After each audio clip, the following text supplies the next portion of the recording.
श्रीमान राजनाथ सिंह जी, श्री अर्जुन मुंडा जी, श्री किरण रिजिजू जी, श्रीमती रेणुका सिंह जी और देश भर से यहाँ आए हुए मेरे प्यारे नौजवान साथियों,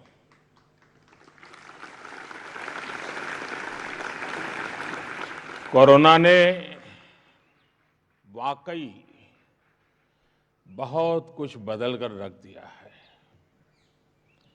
मास्क, कोरोना टेस्ट, 2 गज की दूरी, ये सब अब ऐसा लग रहा है जैसे रोजमर्रा की जिंदगी का हिस्सा बन गया है। पहले जब फोटो निकालने जाते थे तो कैमरामैन कहता था स्माइल, अब मास्क के कारण वो भी बोलता नहीं है।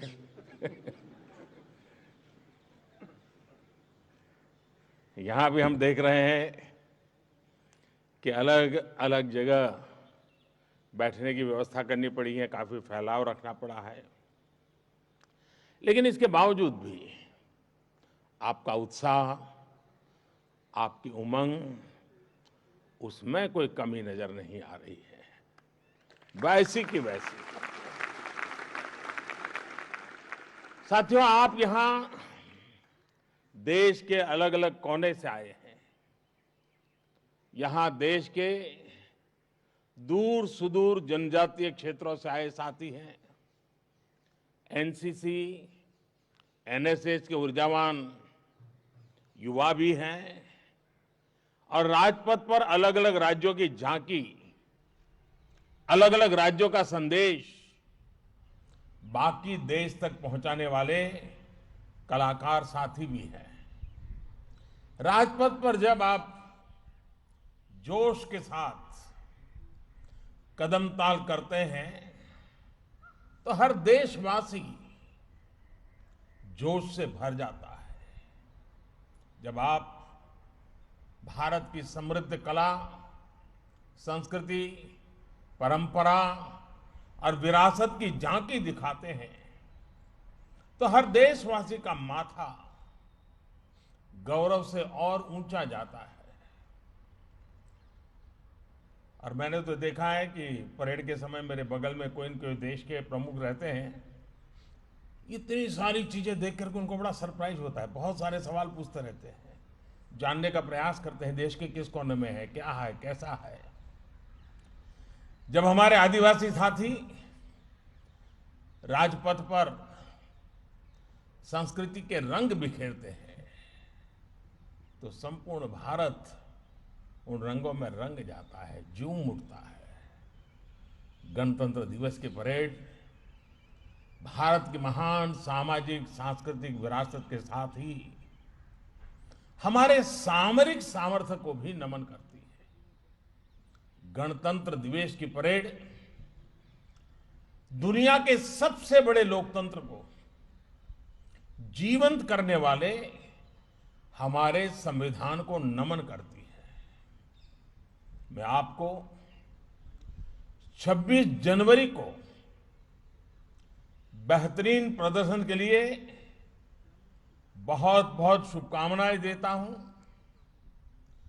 आपसे एक आग्रह भी है, अभी दिल्ली में ठीक ठाक ठंड पड़ रही है, जो साउथ से आए होंगे उनको तो परेशानी और होती होगी, और आप कई दिन से यहां हैं, लेकिन आप में से बहुत से लोग, जैसा मैंने कहा, सर्दी के आदी नहीं है।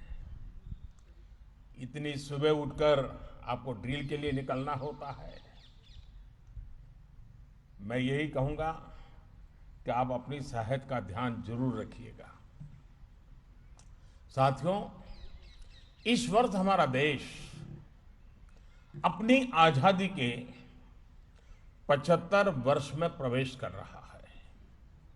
इस वर्ष गुरु तेग बहादुर जी का 400वां प्रकाश पर्व भी है और इसी वर्ष हम नेताजी सुभाष चंद्र बोस की 125वीं जन्म जयंती भी मना रहे हैं। अब देश ने ये तय किया है कि नेताजी के जन्मदिवस को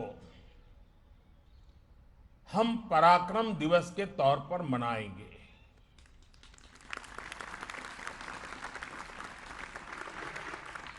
कल पराक्रम दिवस पर मैं उनकी कर्मभूमि कोलकाता में ही था।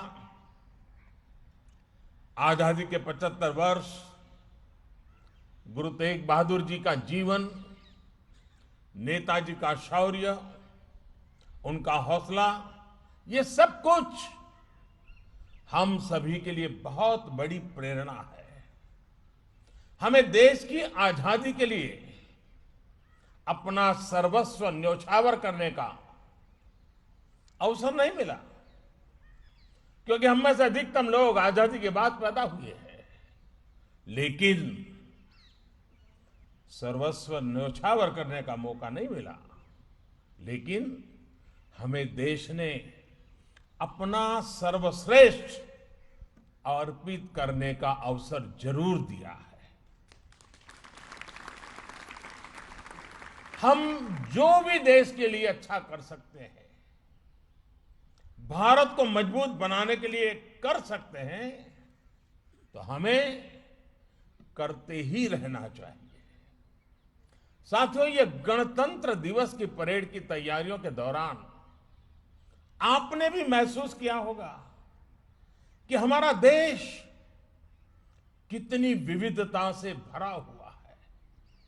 अनेकों भाषाएं, अनेकों बोलियां, अलग अलग खान पान, कितना कुछ अलग है, लेकिन भारत एक है।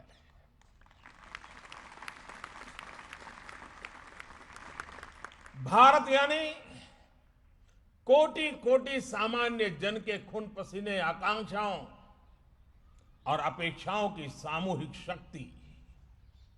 भारत यानी राज्य अनेक, राष्ट्र एक। भारत यानी समाज अनेक, भाव एक। भारत यानी पंथ अनेक, लक्ष्य एक। भारत यानी रिवाज अनेक, मूल्य एक। भारत यानी भाषाएं अनेक, अभिव्यक्ति एक। भारत यानी रंग अनेक, तिरंगा एक। अगर एक पंक्ति में कहें तो भारत में रास्ते भले ही अलग अलग हैं, लेकिन गंतव्य एक ही है, मंजिल एक ही है, और ये मंजिल है एक भारत श्रेष्ठ भारत।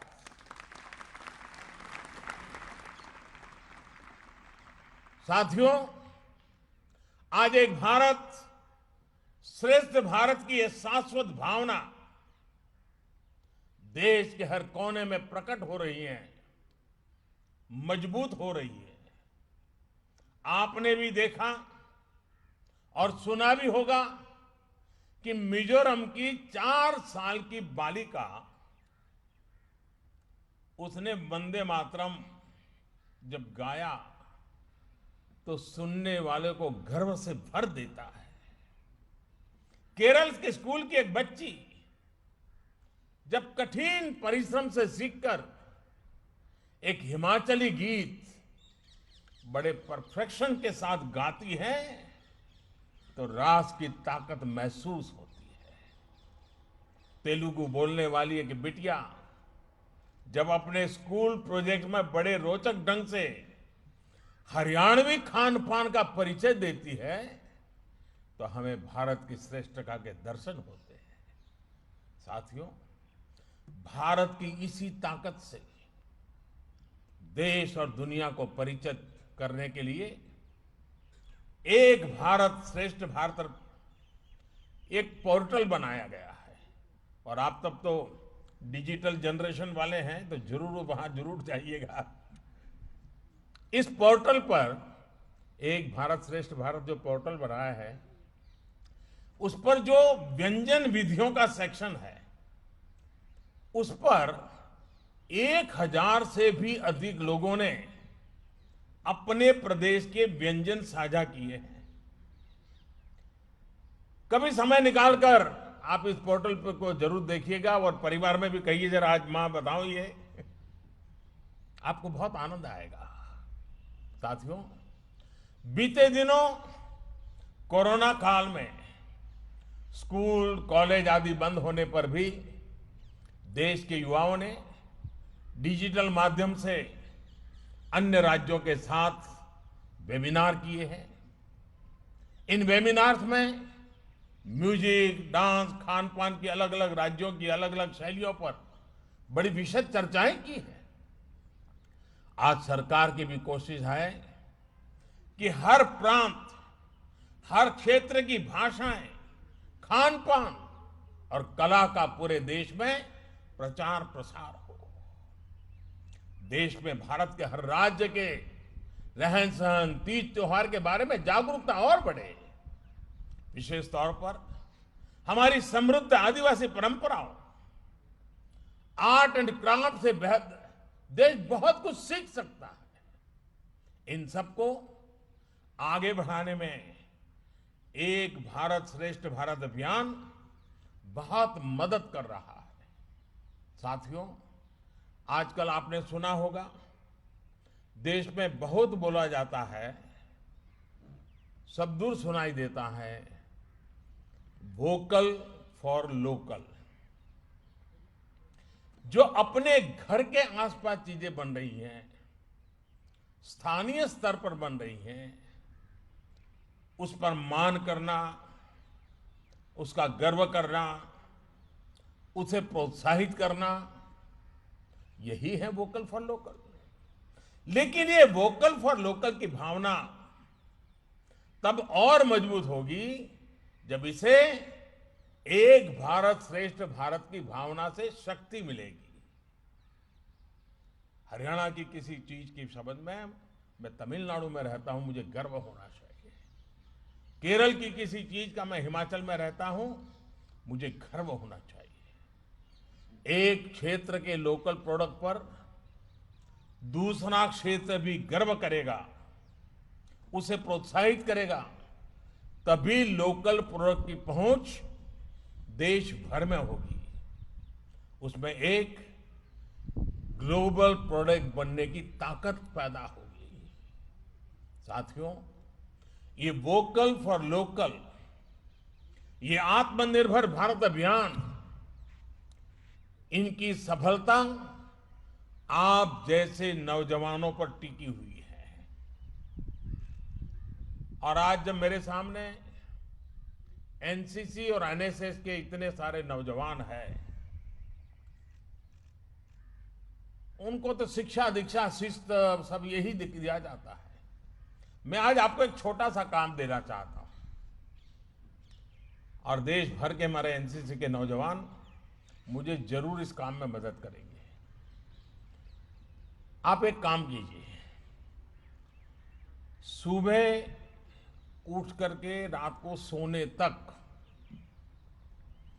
जिन चीजों का आप उपयोग करते हैं, टूथपेस्ट हो, ब्रश हो, कंघा हो, कुछ भी, घर में एसी हो, मोबाइल फोन हो, जो भी, जरा देखिए तो कितनी चीजों की आपको जरूरत होती है दिन भर में, और उसमें से कितनी चीजें हैं जिसमें हमारे देश के मजदूर के पसीने की महक है, कितनी चीजें हैं जिसमें हमारे इस महान देश की मिट्टी की सुगंध है। आप चौंक जाएंगे, जाने अनजाने में इतनी चीजें विदेश की हमारे जीवन में घुस गई हैं, हमें पता तक नहीं है। एक बार उस पर देखेंगे तो पता चलेगा कि आत्मनिर्भर भारत बनाने का सबसे पहला कर्तव्य हमी से शुरू होना चाहिए। इसका मतलब मैं ये नहीं कह रहा हूं कि आपके पास कोई विदेशी चीज है तो कल जाके फेंक दो, ये मैं नहीं कह रहा हूं। मैं ये भी नहीं कह रहा हूं कि दुनिया में कोई अच्छी चीज हो, हमारे यहां न हो, तो उसको लेने से मना करें, ये नहीं हो सकता। लेकिन हमें पता तक नहीं है, ऐसी ऐसी चीजें हमारे रोजमर्रा की जिंदगी में हमें एक प्रकार से गुलाम बना दिया है, मानसिक गुलाम बना दिया है। मेरे नौजवान साथियों से मैं आग्रह करूंगा,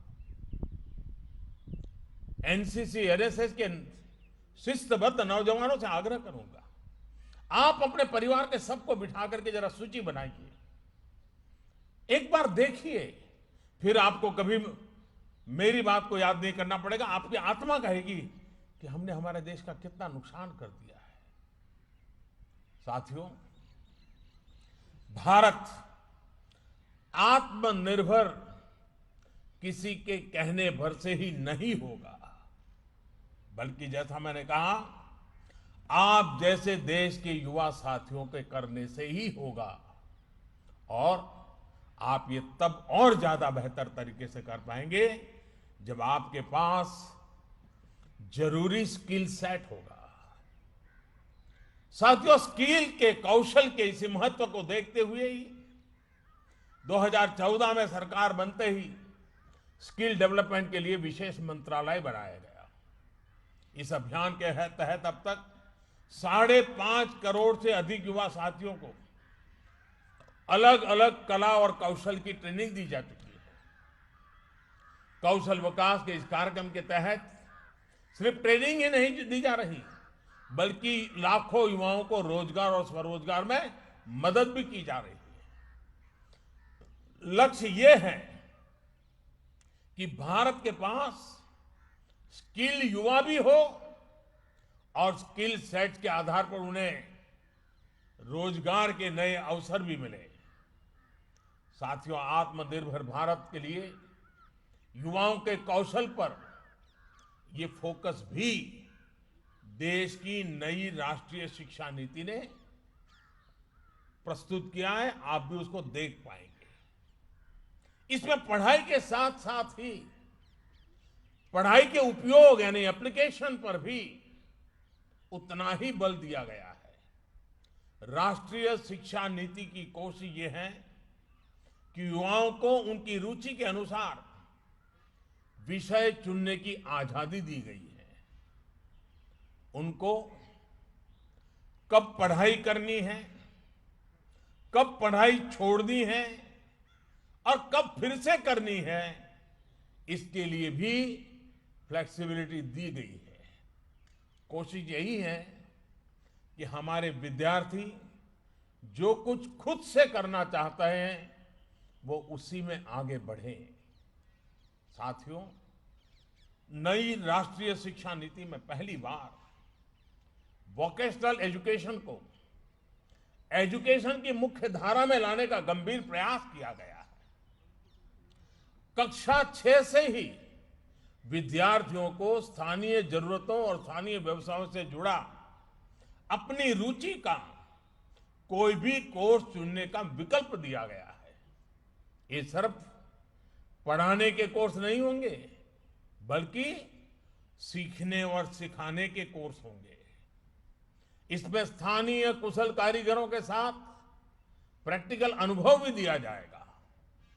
इसके बाद चरणबद्ध तरीके से सभी मेडिकल स्कूलों के शैक्षणिक विषयों में व्यावसायिक शिक्षा को एकीकृत करने का भी लक्ष्य है। मैं आज आपको ये विस्तार से इसलिए भी बता रहा हूं क्योंकि आप जितना जागरूक होंगे उतना ही आपका भविष्य भी उज्जवल होगा। साथियों, आप सभी ही आत्मनिर्भर भारत अभियान के असली कर्णधार है। एनसीसी हो, एनएसएस हो या फिर दूसरे संगठन हो, आपने देश के सामने आने वाली हर चुनौती, हर संकट के समय अपनी भूमिका निभाई है। कोरोना काल में भी आपने जो काम किया वॉलंटियर्स के रूप में, उसकी जितनी प्रशंसा की जाए वो कम है। जब देश को, शासन प्रशासन को सबसे अधिक जरूरत थी, तब आपने वॉलंटियर्स के रूप में आगे आकर व्यवस्थाएं बनाने में मदद की। आरोग्य सेतु ऐप को जन जन तक पहुंचाना हो या फिर कोरोना संक्रमण से जुड़ी दूसरी जानकारियों को लेकर जागरूकता, आपने प्रशंसनीय काम किया है। कोरोना के इस काल में फिट इंडिया अभियान के माध्यम से फिटनेस के प्रति अवेयरनेस जगाने का आपका रोल महत्वपूर्ण रहा है। साथियों, जो आपने अभी तक किया उसको अब अगले चरण पर ले जाने का समय आ गया है। और मैं ये आपसे इसलिए कह रहा हूं क्योंकि आपकी पहुंच देश के हर हिस्से, हर समाज तक है। मेरा आपसे आग्रह है कि आपको देश में चल रहे कोरोना वैक्सीन अभियान में भी देश की मदद करने के लिए आगे आना है। आपको वैक्सीन को लेकर सही जानकारियां देश के गरीब से गरीब और सामान्य से सामान्य नागरिक को देनी है। कोरोना की वैक्सीन भारत में बनाकर भारत के वैज्ञानिकों ने अपना कर्तव्य बखूबी निभाया है। अब हमें अपना कर्तव्य निभाना है। झूठ और अफवाह फैलाने वाले हर तंत्र को हमें सही जानकारी से परास्त करना है। हमें ये याद रखना है कि हमारा गणतंत्र इसलिए मजबूत है क्योंकि ये कर्तव्य की भावना से संकल्पित है। इसी भावना को हमें मजबूत करना है। इसी से हमारा गणतंत्र भी मजबूत होगा और आत्मनिर्भरता का हमारा संकल्प भी सिद्ध होगा। आप सभी को इस महत्वपूर्ण राष्ट्रीय पर्व में शरीक होने का अवसर मिला है। मन को घड़ने का, देश को जानने का और देश के लिए कुछ न कुछ करने का, इससे बड़ा संस्कार कोई और नहीं हो सकता है जो सौभाग्य आप सबको प्राप्त हुआ है। मुझे विश्वास है कि 26 जनवरी के इस भव्य समारोह के बाद जब यहां से घर लौटेंगे तो आप यहां की अनेक चीजों को याद रख करके जाएंगे, लेकिन साथ साथ ये कभी नहीं भूलना कि हमें देश को अपना सर्वश्रेष्ठ अर्पित करना ही है, करना ही है, करना ही है। मेरी आप सबको बहुत बहुत शुभकामनाएं, बहुत बहुत धन्यवाद।